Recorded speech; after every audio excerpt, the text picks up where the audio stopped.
The range of characters in Disney Epic Mickey is pretty darn broad. Everything from the earliest black and white characters up until about the late 60s. I didn't want to get much more modern with anything than that. But the key is they're all legitimately forgotten, or legitimately rejected, or subtly different than the characters you might expect. Well, it is entirely a good thing that we had these characters who had some Disney past, but not a fully realized Disney life.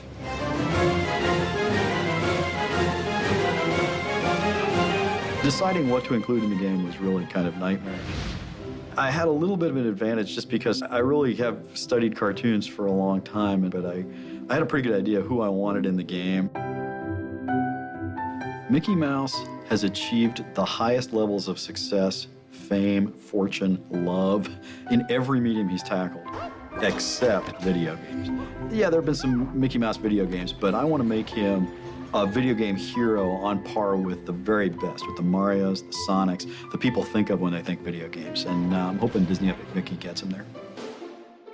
Oswald the Lucky Rabbit is one of the saddest and yet funniest characters in cartoon history.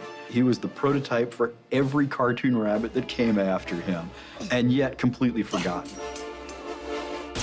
I knew I wanted Horace and Clarabelle, the black and white versions, because they've been replaced by the color versions, and they're kind of the reject pals. Clarabelle, sort of a busybody, she loves her garden, but a real sweetheart and a real good friend to Minnie and Mickey in the early days.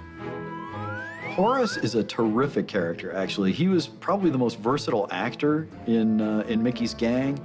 He could be a detective, he could be a cowboy, he could be anything. It's interesting that he kind of ended up getting forgotten because that kind of versatility and flexibility seems like it would be a useful thing in a cartoon series, but for some reason, he got left by the wayside. I think one of the characters we've had the most fun with was the character of Pete. And in fact, in the game, Pete has many incarnations. I call it the League of Petes. So around every corner, there's another Pete in a different costume. You know, oh my gosh, this time I'm dressed up as a little Dutch girl, like a Small World doll, oh my gosh. So he's always sort of humiliated by all the costumes that he has to wear. You know, Mickey, basically, by the end of the game, I'm hoping Mickey and the player are going, another Pete?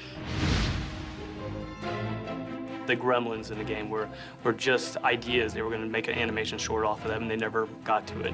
So we looked at those characters, and we did what we do best, is what we brainstorm. We come up with ideas. In some cases, like the gremlins, they didn't have any personalities. They didn't have any motion or animation or life that we could imitate. We had to come up with our own personalities and our own animation styles for them. It brings a certain level of challenge because you've got such a high bar to live up to make them a Disney character. But I think the animators had done a great job in exploring all of the other Disney characters, that they kind of got it in their heads as to how we can make these characters fit in a Disney world that have never been there before. The most satisfying thing about working with lost characters and forgotten characters is remembering them and knowing that you're at least a small part of bringing them back into the public consciousness. All these characters are worthy of the love and affection of audiences. There's a little fictional thing in the game about the importance of hearts. When a character is loved by audiences and successful in cartoon, their little cartoon heart beats in their chest, right? And when they're forgotten, that heart just sort of fizzles and disappears, and then they themselves disappear and appear in the wasteland. And so the one thing that no character in Wasteland has is a heart.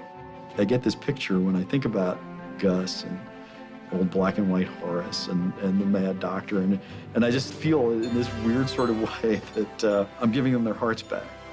Their hearts are going to appear in their chests again, and they're going to pop back into the real world, and people out here are going to love them again.